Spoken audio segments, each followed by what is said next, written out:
नमस्कार दोस्तों, एक बार फिर से आप सभी का स्वागत है।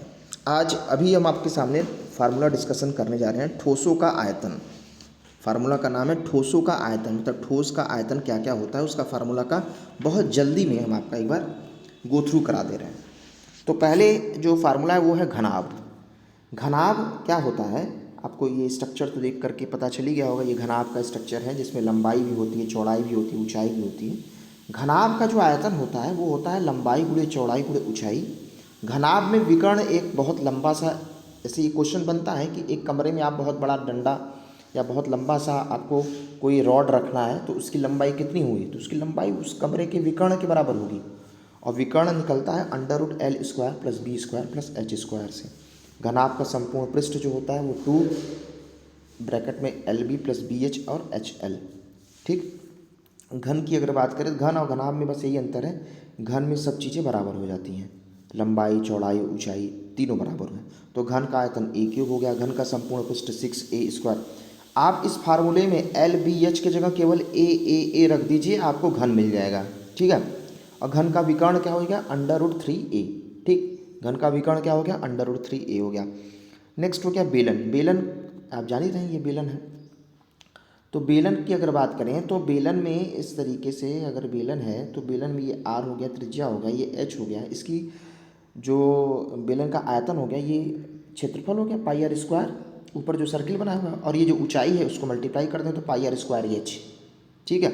बेलन का जो वक्रपृष्ठ हो गया वो 2πRH, ये वक्रपृष्ठ ये हो गया 2πr, मतलब चारों तरफ का परिधि, और उसका H हो गया। बेलन का संपूर्ण पृष्ठ हो गया 2πRH, ये हो गया, और ऊपर का πr², नीचे का πr², 2πr²। मतलब इसको आप ऐसे लिख सकते हैं 2πr ब्रैकेट में r + h हो गया। ये हो गया बेलन का संपूर्ण पृष्ठ।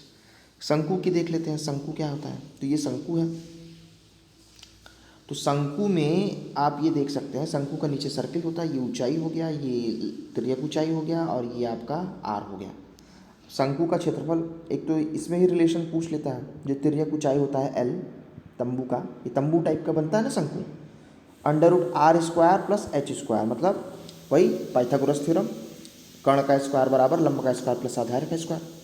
शंकु का आयतन होता है 1/3 πr²। मतलब पूरे ऐसे भी देखिए कि एक बेलन के आयतन का 1/3 भाग होता है शंकु। देखिए 1/3 भाग है ना, 1/3 πr²H। नेक्स्ट है शंकु का वक्रपृष्ठ कितना होता है। वक्रपृष्ठ क्या करेंगे तो πr और L, और शंकु का संपूर्ण पृष्ठ जो होता है वो πr ब्रैकेट में r + L। याद रखिएगा इसको। गोले को पढ़ लेते हैं इसी समय। गोला क्या होता है, गोला भी पढ़ लेंगे और अर्धगोला पढ़ लेंगे। देखिए गोला है और ये अर्धगोला है। गोले का आयतन होता है 4/3 πr³, याद रखिएगा। और अर्धगोले का होता है, आधा कर दें, 2/3 πr³। गोले का आयतन हो गया और अर्धगोले का आयतन हो। गोले का वक्रपृष्ठ होता है 4πr², और अर्धगोले का हो गया 2πr² और प्लस एक और, तो 3πr²। याद रखिएगा, ये थोड़ा अलग हो जाता है, कन्फ्यूज़न इसमें नहीं होना चाहिए। तो ये हो गया गोला। गोला तक हम लोग पढ़ लेते हैं। मिलते हैं नेक्स्ट वीडियो में किसी और भी फार्मूला के साथ। तब तक के लिए नमस्कार।